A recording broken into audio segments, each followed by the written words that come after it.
Without the Grimstroke, though, it's not like the easiest way to get onto something like the Bane, and you had to expect that the Bane was coming. Like, if I could see it, they could probably see it. They And, baited it though, I think. That was a really fast Beastmaster pick. I think they baited it Ten because seconds Bane does remaining. nothing okay, versus Beast. And now, yep. it puts the Pain go mid. You're going to 5 reveal that. You seconds had to do it remaining. eventually. Beastmaster vs. Bane is very good because Bane's single target doesn't deal with summons. Also, Mirana doesn't as well. So I really like what Neon did in response to the Bane.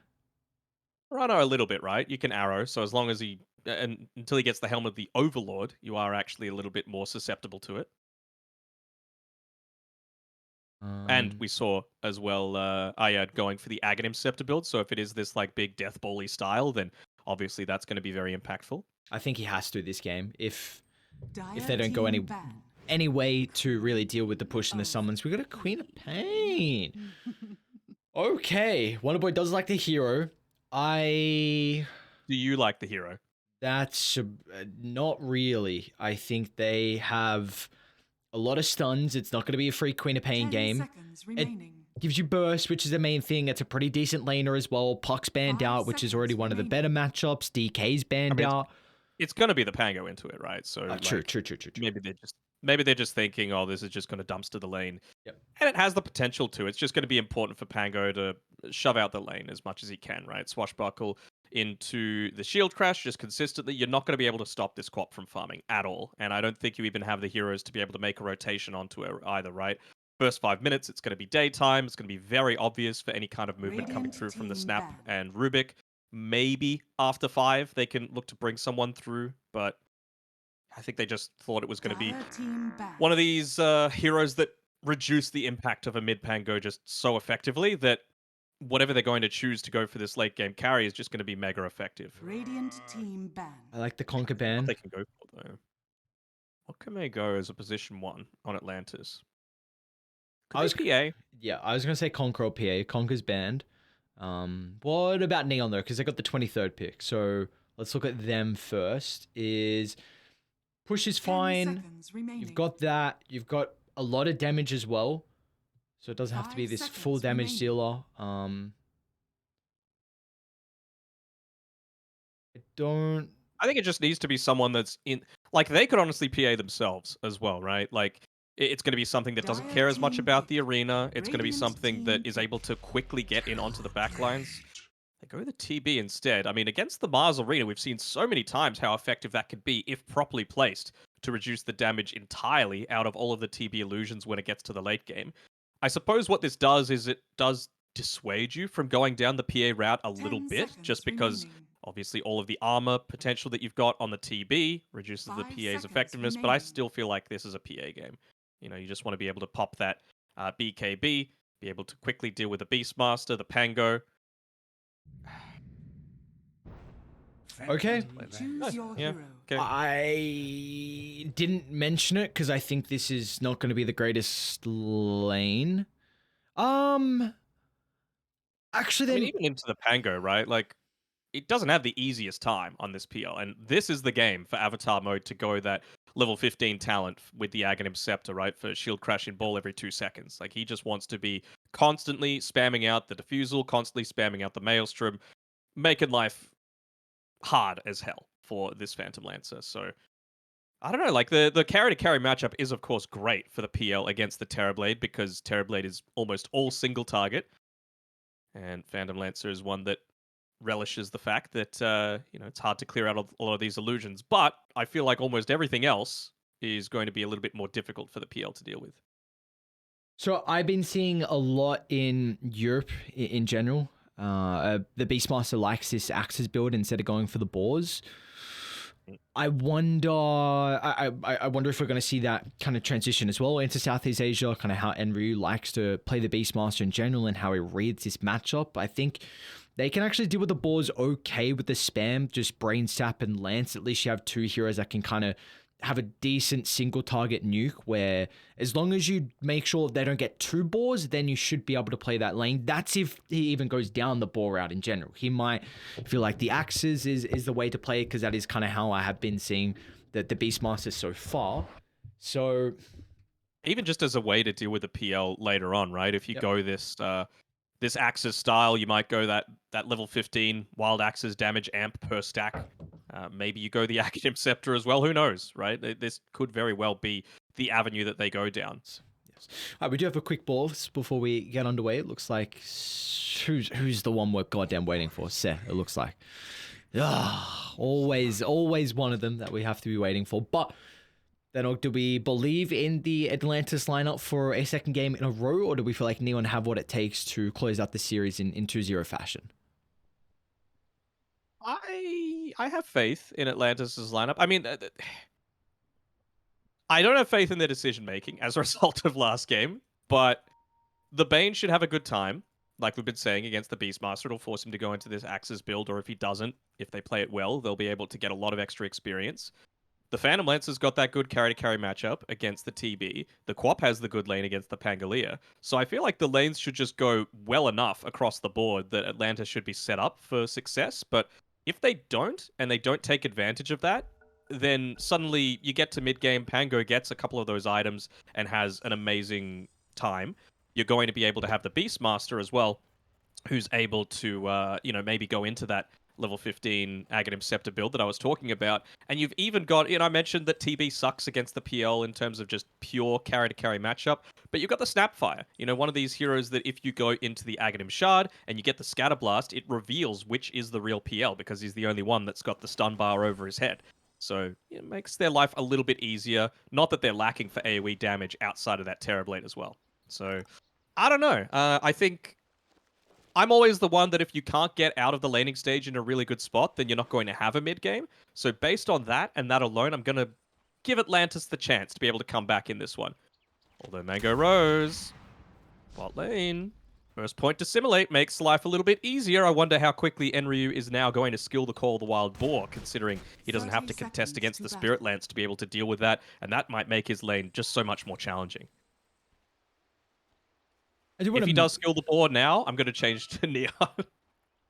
You reckon that's gonna? I don't think he goes boar in this lane. I don't think it would have mattered with a lance level. Okay. Even with level 1 doppelganger? Well, it did. So, I think it absolutely is. Like now you can't deal with you're not going to get a free kill on this boar anymore, and he'll bring him up to level 3 much quicker. And the PL's not going to get the farm and dominate the lane, and that's going to mean that you get level 3, and then suddenly the boar isn't killable anymore.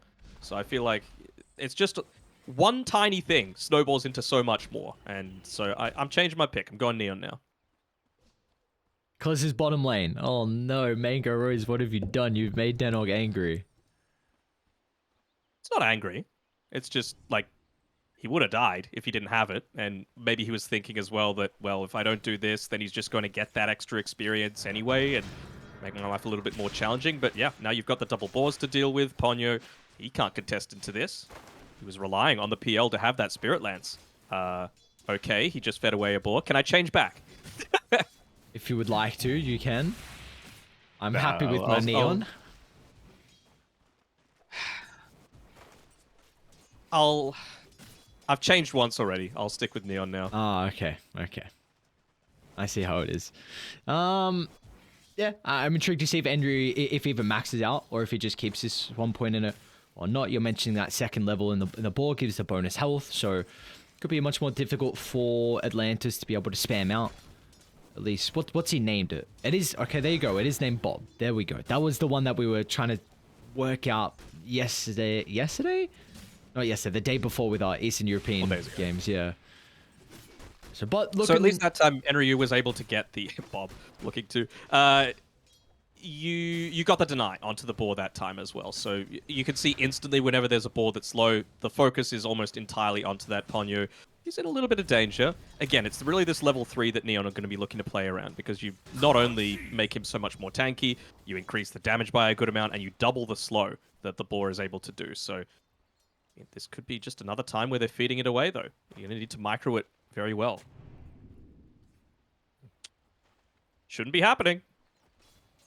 Meanwhile, top lane, got everyone chilling. Bane's actually full pretty low down bottom. Yeah, Ponyo telekinesis drag back into Enryu's damage, and there's the axes from Enryu, so he's able to secure up first blood. Beautifully done. He's got the Bassi queued up as well, so Beastmaster really wanting to keep that mana afloat.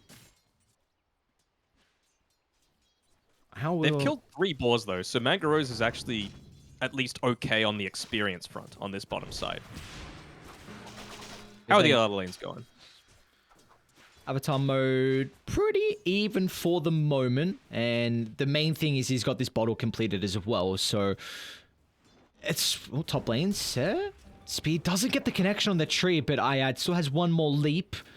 Should be able to reveal the ward on the higher ground. He attacked from the low, so yep, there you go. Pings come out. Of course, it does come at a cost. A set going down, but you get the kill, you get the solo experience, and he's going to be at level 3 pretty fast if it blocks the camp once again, so very nicely done. And hey, I like that. He's not going to get greedy. He knows with him attacking for the low ground, it's very obvious with the ward. He hasn't denied it just yet. I imagine he will, though, when he goes back. I think he just wants to try and see where exactly the Snapfire is first. He's going to be seeing him come back towards the top lane right about now. So, yep, there we go. Wait for the sentry to be placed. No, that's... Well, I guess he's going to do... Okay, you know he's going to do it anyway, I suppose. I don't want to put it on the edge of him still getting that quick right click off, but well done. Another boar dies. Bottom side. Magaro is up to level 4. PL having a much better time than I was expecting. I don't think he should have pointed in the ball, honestly. I don't know. I understand what you're saying with that first doppel, but you see now he's gone 2 points in axes. This is a pretty tricky lane. I guess Mega Rose has stick to play with, which is going to be important for him now. I think he just needed a micro better. It's as simple as that. You know, you shouldn't have been giving up so many of those free kills. Well, I do like this though. There's going to be a lot of importance on securing the water runes and just the power runes coming up shortly as well. Avatar mode, of course, is going to pretty much rely on his mana to be able to secure the farm in the lane, and also needs, of course, the bottle sips as well to keep him healthy against the 2 points of the dagger. Arrow should be a bit too late.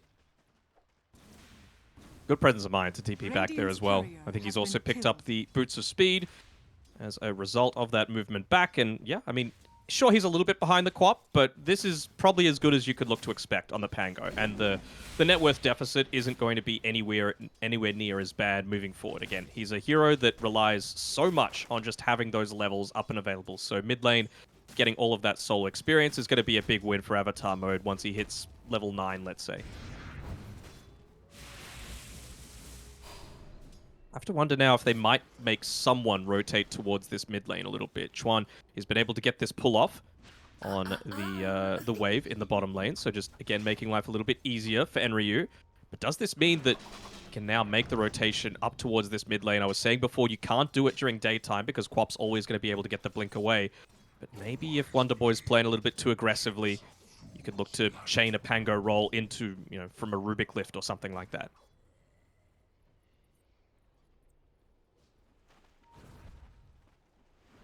DPC top lane's really been the lane with no aggression so far. WS is pretty happy with his farm. Bell struggling slightly, but once he has the treads completed, he should easily be able to fall back to the jungle and keep up in farm. So we probably with level 6 though on WS, he might have solo kill threat. They can also just rotate Wonderboy if they feel like they're going to be lacking damage. Multiple supports rotating towards that mid lane. Chuan, I thought he might have been TPing in for Mega base. Rose bottom lane's in a bit of trouble. Okay, so has Doppel and 1 charges. Now you've got the level 2 in the Call of the Wild Boar, so it's a little bit more of an oppressive lane now to have to go into. So I don't hate this from Enryu now. He won't be able to play around the siege creep, of course, because that was what PL looked to prioritize. It's dropping a little bit low, and the siege creep should be able to pick it up. You can just see that's what Ponyo's looking to try and focus down as much as he can in this bottom lane. I don't know if Neon saw this, but Wonderboy did cancel his TP. He was trying to link up top with the Mars, but still not level 6 yet on WS. So I'm not sure if they have had the vision on him, if it was in a creep wave or not, but you already see Bell's back to the jungle. He's happy with the farm he's got in out of the lane, so now you can give this over to the Snapfire. And Se does have 2 points Scatter Blast, so should be able to spam up the lane decently well. Bottom node, Ponyo should go down. Nicely done. Rubik's going to be able to get rid of the Nightmare off Enryu so he can continue chasing, get that last swipe with the axes. Doesn't have the TP for another 25 seconds or so on the Queen of Pain, but he still has the haste to play around, you know, for a good 30 seconds. So I wonder if he's going to prioritize just shoving this lane in and then making a rotation happen alongside, let's say, the top side. You know, you've just recently hit up level 6 on WS. Sure, it would only be a kill onto Se, but it's still going to be pretty significant if you're able to get that early tower advantage and give the PL more space to be able to farm. You can already see he's been pushed back now to the jungle because of the Beastmaster having a few more of those levels. Bottom tower is under attack.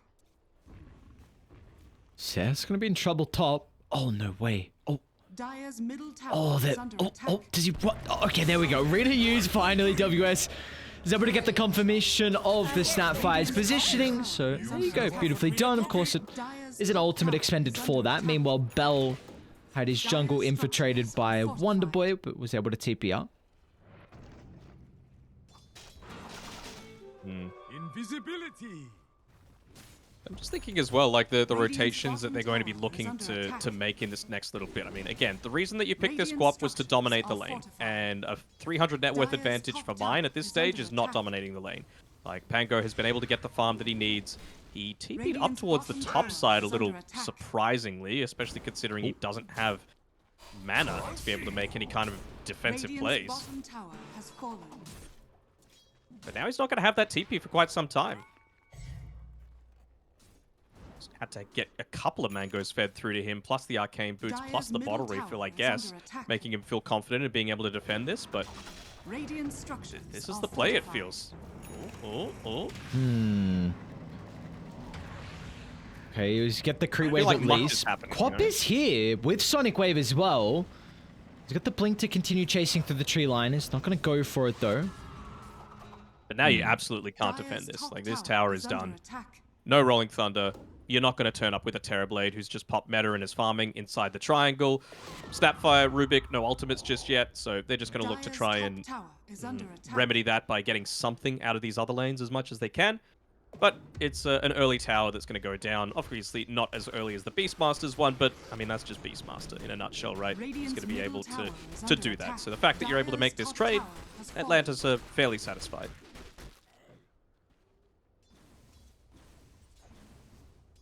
Can we see play come out from Atlantis pretty shortly? Because they have Arena, they have Sonic Wave as well, ready to rock and roll with. So are we looking to see them get aggressive and try and find a pick off? Yeah, maybe kind of similar to what we saw last time. WS is actually the one trying to bait out TPs in this game after his little bit of a mistake in the previous one. But I really wouldn't hate to see him just shove this lane out and then immediately TP mid. Look to try and play around that siege creep timing that they've got there. But I mean, considering he's only 1,000 or so gold away from that Blink Dagger, maybe that's what they're prioritizing. Really just wanting a way to get onto that Terrorblade and reduce his farm. Oh, Ponyo. Gets a Nightmare at least, but it's a nice thing about the Beastmaster. Can pop that with the summons. Ponyo is able to get out of harm's way, boots and the Winley, so Bane's moving relatively fast, but Enryu's getting a lot of farm down bottom. Grant me patience. He is, for sure. I mean, the thing is, again, until you pick up that Helm of the Overlord, you're going to still have to be a little bit careful about the positioning of your Helm of the Dominator creep. You're against a Mirana. She is, again, going for the Aghanim Scepter build, which we understand, right? You're up against a Terrorblade with all those illusions. You're up against the Beastmaster with his creeps, but you kind of want to have that arrow available as often as possible just to be able to consistently attempt to try and take it out. All right, level 6 is online. Chuan's got his. Se has his as well. They're going to try and connect to top with the Rolling Thunder is available. Avatar mode's got to use it pretty early on to try and bring down the Mars, at least putting him out of position. And they'll go for the easier target in Ponyo on the Bane. He'll make him work for it. He's really going to make him work for it. No way. Random swash. Random swash. Oh, you hate to see it. Oh, that's a big rotation. They used Mordor? No, they didn't. Understandably, they thought that they could kill a Bane, but, well, that's the strength of the hero, right? Very, very survivable, hard to take out. It just forces a lot higher of a commitment. Of course, it's going to be a little bit less of a factor once you pick up items like that Diffusal Blade to accelerate and increase the damage early on the Pangolier, and you're going to have the potential to be able to find out exactly where he is, because, of course, the Beastmaster, the Call of the Wild Hawk, going to be scouting out the backlines of a lot of these incoming push attempts. But, well, only 2 minutes ago I said that Mars was 1,000 gold only away from the Blink Dagger, and well, ever since then he's been able to pick that one up. So look to see a smoke perhaps happen quite shortly through from Atlantis, and they do exactly that. They do struggle with taking objectives on Atlantis, so maybe if they get a kill around mid, it's still going to be hard to convert that into a tower, especially not with the catapult. They want to slow down this Beastmaster. He's so close to the Helm of the Overlord, holding on to a decent amount of unreliable gold. It'd be the ideal pick-off, just to enable more of your map to stay standing and allow the PL to really be the carry that you need him to. So then, I'm 90% certain Neon know this smoke is occurring because the Terrorblade, he microed his TB illusion to deny the bounty, and it got blocked slightly. And I have to imagine he was watching it at that stage, so the ping started to come out, and they kind of backed away from where that smoke was being directed. As well, Mirana. Also, generally in... Oh, sorry. I should be fine. Generally in the triangle, when they smoked, a couple of seconds later, I didn't see where it was, but I heard a Hawk dying. So maybe the Hawk was giving them that vision that they needed. All right, well, firstly, we've got Enryu is giga farmed on this Beastmaster. He's doing an incredible job to find his net worth across the map. But really, I'm looking at the carries. I don't know how Bell is falling behind a PL. The Terrorblade should be starting to get a little bit more ahead than the Phantom Lancer. There's a hero that can only really farm one camp at a time, and also his farm doesn't really ramp up too early on, whereas the TB can with the illusion levels and also meta. You can get active and take objectives. So I think, honestly, I'm very surprised at how Bella's kind of fallen behind. I think a big part of that is not necessarily just in terms of like individual farming patterns and that sort of thing. I think Atlantis are being a lot more vocal this time around, because I've seen multiple times where Mars has been the one, like I've seen pings happen where he's taking the more dangerous farm, and it's allowing PL to farm that one extra camp that normally he wouldn't be able to. So it's just little things like that that is going to be the difference maker to be able to keep this PL on track, to be able to contest with that Terrorblade. Bottom lane set. Only the Oh, they're gonna go for Bell instead. Okay, beautifully done, WS. Finally. I mean, that's really that first valuable kill we've seen in quite some time. And a lot of support deaths. They're still gonna find the Snapfire in the tree line. Spear on cooldown for another second. And it will be too late. Meanwhile, this mid tier 1 tower, though, is taking a hell of a beating to the Overlord creep. Radiant's middle tower has Yes, the Ice Firebomb. Let's go, Ancient Ice Shaman. And an immediate smoke as well coming afterwards. I'm not sure who exactly they're looking to catch. Maybe the PL on this top side. Feeling confident given the fact that the tier 1 tower isn't there anymore. But yeah, immediately you see the course change. How's the positioning through from Chuan to be able to protect? Chuan's as well got Scream to help deal with the illusions, and I guess the Rolling Thunder with a shield crash will make it that much easier. They just blow up Mango. Rose, really nice movement from them, and now they can start to make their way back towards mid to stop the slight siege. WS finds the jump over on the high ground. They're able to just scout out Avatar mode in the tree line, and no hesitation from WS with his initiation. Yeah, they had that observer ward placed up on the high ground, just seeing when he was walking into the tree line, so able to hit that blind spear and allow the follow-up. So this is good from Atlantis. You know, they're hitting a lot more of their timings, they're getting the bigger pickups. Sure, the PL dies, but you saw what was needed to be used to be able to claim that kill onto him. Just gives them the confidence to be able to punish a little bit more of those movements, which is an area that I thought was lacking in the last game. So they're on track. 68% win probability. It was around the same last game, to be honest, at basically this stage. So it's going to really be the next 5 to 10 minutes and how they're looking to not necessarily extend that advantage, but make sure they're not throwing it all away. Dire's middle tower is under attack. Radiant's top tower is under attack. How are you feeling, though, with the Pengli? Because you were mentioning that Pango is going to be able to itemize to deal with the Phantom Lancer, but because of him having, hold that thought, Bell, I don't think he's going to have enough health pool for Avatar mode to be able to do anything with his counter initiation. And now Ponyo, Fiend scripts out, but really just holding in place for the moment. No extra reinforcements are going to show. And yeah, I was going to say, sure, Avatar mode, this is good positioning. Like, you're ready to try and protect the TP, but he doesn't have enough health for the Rolling Thunder to really get there fast enough. Yeah, it's kind of like what you were talking about, right? He's also got 2 infused raindrops. Obviously, just wanting to prioritize into his safety a little bit, and ended up forgetting that he had one. But yeah, I mean, it's a little bit odd, right? It's just gonna make him fall a little bit further behind. For me, you're still wanting to play around Enryu, right? With the Pangolier, he needs this Blink Dagger. Right now, you can rely on the Beastmaster to be your actual main damage output. You just need to give his Helm of the Overlord creep the freedom to stand there and do the thing.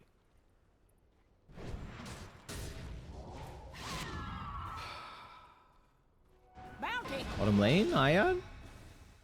Able to get out. He's nearly got Scepter again on the Mirana, so he's having a really good time once more. 63 last hits, Jesus. We've had a very slow-paced game, but the fact that he's got 63 last hits is... I guess Chuan's got a decent amount as well. Haven't really spoken, honestly... Dire's top tower is under attack. Haven't really spoken, honestly, too much about the Rubik and what he can help do this game. There are some very good abilities to steal. Fiend's Grip, Mars's abilities, Arrow... Mirana? Yeah, they get the telekinesis, and Brawl's going to be committed as well. Meanwhile, great scan from Bell.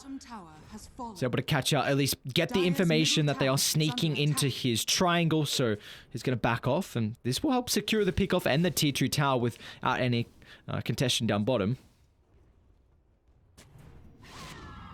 I've never actually looked. I'm going to see. With the Beastmaster Hawk, it was immediately removed when the Starstorm flew on by it. But does he have any magic resist? Okay, so the Hawk doesn't actually have any magic resist. So the 300 damage done by the Starstorm is going to be enough every single time to be able to clear that one out. Okay. So nice little bit of an extra bit of value from the Mirana there. Yeah, you could just chuck it out even if it's not on the mark. At least in the vicinity is enough. And I guess that's a big thing that Neon have is his Hawk vision. Yeah, Atlantis also have the Moonlight, which is going to be very handy, especially once you get that level 15, which Mirana will get at a pretty rapid rate, only 1 level behind Avatar mode. Yeah, really going to help against the Terrorblade and the Beastmaster in particular. Pangolier not so much. Swashbuckle gives True Strike, so you don't you're not going to be able to have that evasion available for yourself. It's actually going the Lincolns as well. So I was thinking maybe the Maelstrom, but I guess they're just saying, okay, well, Beastmaster with the Wild Axes is going to be able to do plenty to prevent this PL from having an impact early on. He's nearly level 15 as well on the Beastmaster, so I wonder if he's going to go into that talent. Rolling Thunder, charge up. If they can get rid of WS with the Mortimer Kisses blow up, it's huge for the team fight of Atlantis, and they should be able to do so down to the bottom side. Avatar mode with the bonus damage coming out. Mango Rose as well. He's going to charge in the middle, but the Phantom Lancer, they've got too much AoE damage to be able to find out the real target, and they should be able to bring him down afterwards. But a doppel, the last second, Mango Rose falling lower and lower in Avatar mode, pounces down, secures the kill. Now Ayad, he's got to get out as well. 1 more leap charge if required. Avatar mode has the blink, but will not need it. You've also got a Beastmaster in front of the Roche Pit with a fresh Metamorphosis able to be used. So, obviously, Mirana, she's in a position to be able to throw out this Sacred Arrow in another 5 seconds. Maybe that gives them the information they need, and they want to contest. They've got Mars coming up in 5. Be quick enough. Is Co-op gonna go? Wonder Boy, did you go for this? No, Age is picked up, and they're not going to try and steal Roche. They are stalking Neon, but we're all going to go to the north up their stairway. Oh, another big turnaround by Neon, right? Just one little team fight that ends up getting them so much more. Just feels like it's been the trend so far this series with... This is the area of the Queen of Pain that I'm not as big of a fan of, right? Like, it just feels like you fall off in a pretty significant way. Is he going into the Lincoln Sphere for himself? Yeah, he does. Actually delivering the Lincoln's recipe before buying up any components with the Ring of Health and the Void Stone. I mean, it's important, right? You're looking to itemize these things against... Honestly, it's basically just the Beastmaster that you're looking to try and stop. I mean, sure, you've got the Rubik as well, but... yeah, there's multiple Lincolns that are going to be coming out this game. Bane, of course, very single target focus, so the Pangolier makes a lot more sense for his one to be coming out in the near future. How did they come back from this on Atlantis, though? And you're close to hitting a few of these bigger timings with the the Mars, of course, getting close to that BKB, going to be very important at just making sure his low mana pool isn't abused by the Pango. Just being able to pop that BKB to prevent the Diffuser Blade from having an impact. What are we expecting Neon to be able to get out of the Aegis? Is this just a farming Aegis for them? I think it's important that you're keeping this Terrorblade, I mean, I was about to say on track with the PL, but you want to accelerate that, right? Even despite the fact that the past few team fights have gone very well for Neon, you're still 2 levels behind the PL. You're still 1,000 net worth behind him as well. So Bell, he needs to just maybe take a bit more of this risky farm. Like, that's what this is going to be enabling. Not just the security of being able to farm defensively and have the team be able to connect to you, but you need to try and push the limit as much as possible to be able to make up this difference. They're going to go high ground. What? Okay, meta's up in 1. It's a Beastmaster. Right. Someone needs to deal with this. Bell was going to pop the meta as well in the first life. Jesus. He doesn't have a lot of health on Bell. They can blow him up. What's PL got?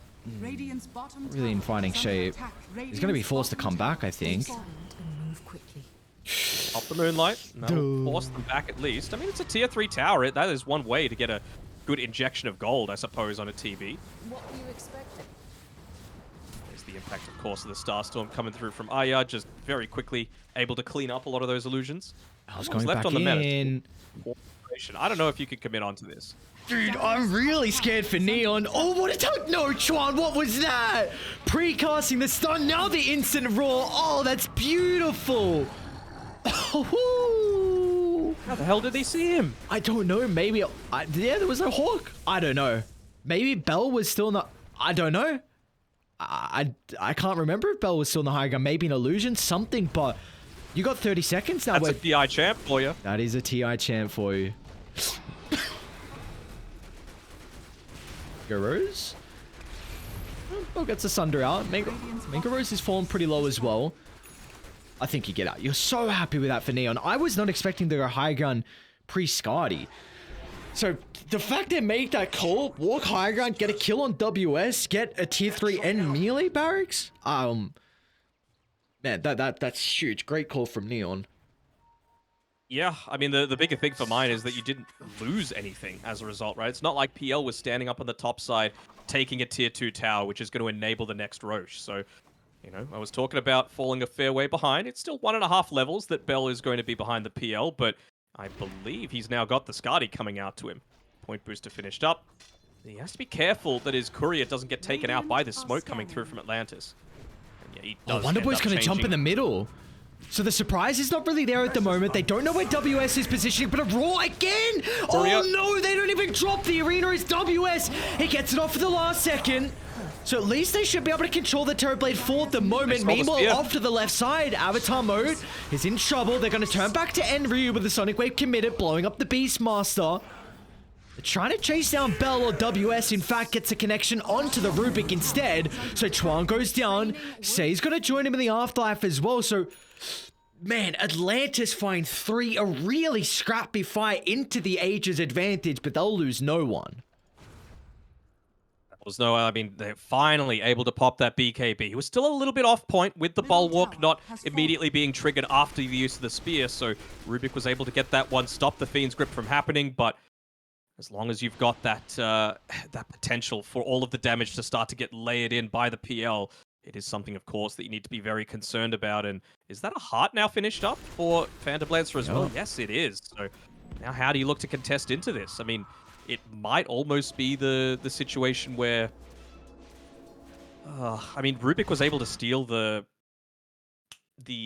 Brain Sap previously. He's gone for a Ghost Scepter build, or at least he had it queued up previously. Do you go the Shard? I mean, it's a not bad item this game if you're able to, you know, Brain Sap a PL, if you're able to get that extra target for the Mars Spear. Even just, I mean, the defensive factor. Silence. I think that's... Yep, defensive factor too. I feel like everything you're listing is just an added benefit of what you get out of this shard. I think in general, you just want it for the Mars. You can chuck them out of the arena, which is going to be nice to maybe help someone get a a BKB off, Radiant's maybe turret Enryu's has jumped, been or killed. even Pangolier to get the Rolling Thunder, Rolling TB Thunder. for Sunder. So yeah, it's really important. I would like him to go into that shard. He's gonna have enough gold for it shortly. It's a really good spot though, Dyer. Look at the ward, freshly placed. Wonder Boy. Smoke's gonna pop. Just walked up to him a little bit too slowly. Does he have the Lincolns? He does. So Beastmaster didn't have any way to be able to get that engagement onto him. I believe the speaking of shards, the Beastmaster one pops the Lincolns as well if you use the dive bomb Yes. the Hawk. So that'd be a nice way to guarantee that you're going to get the primal roar off. One thing we haven't really mentioned is the fact that the gem that they've held for honestly quite some time now. I think it's been 5+ minutes at least for Neon, and we're starting to see the map in regards to vision shrink for Atlantis. And this is only going to get more difficult going up against just 0 wards and Neon having all of theirs available and the Hawks as well. So something to keep our eyes out for, because really the past couple of fights have been very important on initiation. We saw down bottom where WS he got blown up before the arena. That last fight he was almost killed off from some great reactions, and the wards paying off dividends once again to get the Bane kill. They will not chain this into an objective, but I think really the big objective is just map control. You can go into the triangle and try and get the ward out of Atlantis' hands, and yeah, Bella's going to do that. Ooh, okay. Ate the arrow. WS gonna jump in as well. Spear connection with the Sonic Wave. Beautiful. Well done. The chain of abilities is enough to get rid of the life. And now Enryu, BKB, TPR. They're looking to get more though. Who picked up the gem? Was not W. No. What? What was that? Okay, WS. Just a random spear, because why not? But at least Sez still was... Did he get his TP cancelled at least? Top tower is under attack. It's a big deal, though. Ayad was the one to claim the gem. I was about to say he was almost certainly the one that I would say needed to get it after having freshly finished that Wraith Pact. He's been holding onto the Philosopher's Stone for quite some time, but well, if you were able to just get it for free, then now you're able to just take away a lot more of that vision. He didn't walk past that one inside the jungle. The WS is just pathing through, but should be able to claim it now. Ooh, maybe not. We're going to have some pretty big issues for the Terrorblade, surely. Mango Rose, he's gone Butterfly after the heart, and he is very, very farmed. And you spoke about the PL and the Terrorblade matchup. Late game, it's PL favored very, very heavily. TB early on can have some decent timings, but now with PL, he's going to have Butterfly, and the Terrorblade is nowhere near even the possibility of picking up an MKB. So it really comes down to chain control from the Pango, Mortimer Kisses dropped, and maybe even Chuan stealing like Scream or Sonic Wave or something. What's this man, this Yasha about on the Pango that's being queued up? I don't know. I don't get Manta? it. I don't What's get he it. going...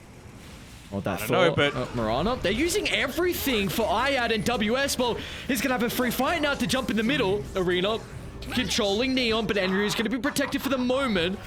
They're looking to buy back and commit to the fight, but Mango Rose still swarming towards Enryu's location as the illusions are starting to stack up, and Enryu has got nothing in response, but furthering his position towards the safety of the high ground, but he will not enter the stairs, as now they can turn their attention to the supports. So Say's going to go down. Even Blink on the high ground goes Mango Rose. They're going to leave Bell till last. Who cares about the Terrorblade's damage output? Just deal with everyone else instead. 4 down. Now you can go back to Bell afterwards. The Terrorblade can do nothing as the Sonic Wave rips apart his health pool, and Chuan, they call it. 31 minutes in, Atlantis, all they need is 2 back-to-back fights, and they will even up the series. Shouldn't have changed. Shouldn't have changed. But that game around, I think the laning stage was still a little bit rough from Atlantis. This game, in my eyes, was off the back of itemization for Neon in particular, right? I feel like there were many more items that they probably could have gone for a bit more value out of it. Chuan ended up going the Blink Dagger instead of the Aghanim Shard that we were talking about. It would have saved multiple units in that retreat at the very end. You also had Enryu, fantastic time with the farm, of course, but he was... Basically, when he was on the retreat there, he wasn't microing his Ancient Black Dragons, so he was never getting those right clicks in with the splash to potentially deal with some of those PL illusions. And even just like the Pangolier, right? I mentioned how important it was going to be for him to go into that Maelstrom build. I mentioned before that the Swashbuckle has that true strike, so you're always going to be able to get the hits onto the PL. Doesn't matter if there's a Mirana Moonlight Shadow, doesn't matter if he has Butterfly. And I feel like same sort of thing with the Beastmaster, just going for this build with the Blink Dagger, with the, I think he had drums queued up as well at the very end of it. He needed that Aghanim Scepter. You needed some sort of way to be able to deal with this PL. And Mango Rose, because he wasn't countered by A, the enemy carry, and B, the itemization on the other heroes that could perhaps deal with him, it just felt like he had a completely free game. So, despite the good early to mid game coming through from Neon, it was really just another one of these unforced errors in my eyes that was their undoing. So means we're going to have a game 3. Means we get a game 3 going the distance here for our first series of the night. For Atlantis, looks like they were able to clean up some of the issues that we saw from game 1. Of course, they were also able to capitalize on some of Neon's mistakes. And in the end, just I do want to mention I'm very impressed by Neon with that shot calling where they were able to take the melee racks down bottom, but I think they needed to continue to keep that tempo going. Like you have to. You see this Phantom Lantern matchup against a Terrorblade matchup. You know, late game, it's not going to be good for Bell on the TB. You have to keep the tempo going. You got to keep getting towers. You got to keep getting objectives. Don't let the PL get farm. But I guess that's props to Mango Rose. Like, he had a very good game overall, was able to keep up well in his farm. His farming patterns were good. But you also mentioned that Atlantis were also like playing pretty aggressively early on to allow him to get a lot more lane farm, more neutrals as well. So that's also big props to the lads on there. But it felt like it was more of a team game from Atlantis this time around. Yes. This wasn't a pub. They were like actively communicating with things like, you know, they probably have this area warded, or, you know, the Beastmaster Hawk is constantly being thrown out in this area, or hey, I can go the Aghanim Scepter and constantly clear out the Hawk even if I don't connect directly onto it. And then, like I mentioned, just Mars in particular. WS, he was a big reason why they lost game 1. He was a big reason why they won this particular game. Even just in that last fight, having that bulwark popped, redirecting a lot of the damage in onto him. So the Terrorblade, obviously not able to take out the PL, but he couldn't kill anyone else just because of our WS being there. Yeah, that was the person I was just going to mention next. I think we really, that bottom fight where we saw the instant telekinesis, that was the one fight where WS wasn't able to thrive. They were really good arenas. The Bane was constantly fiends gripping the Pangolier as well. He had some difficulty with being able to have some good ultimates in team fights. So overall, Neon definitely could have taken that game. So there's things they're able to work on, and there's things they're going to look back and felt like they were still in a position where they could have won. But for Atlantis, an incredible way for them to be able to offset this like early momentum that Neon was starting to build. They came back, they had really good solid mid-game fights, and then we just saw what they're able to do with this lineup. So importantly, this sends us to a game 3. And again, both these two teams are yet to find their first series victory for the summer tour. So going to game 3 is it's well deserved, and it's what we are all looking for. Neon against Atlantis, game 3 around the corner.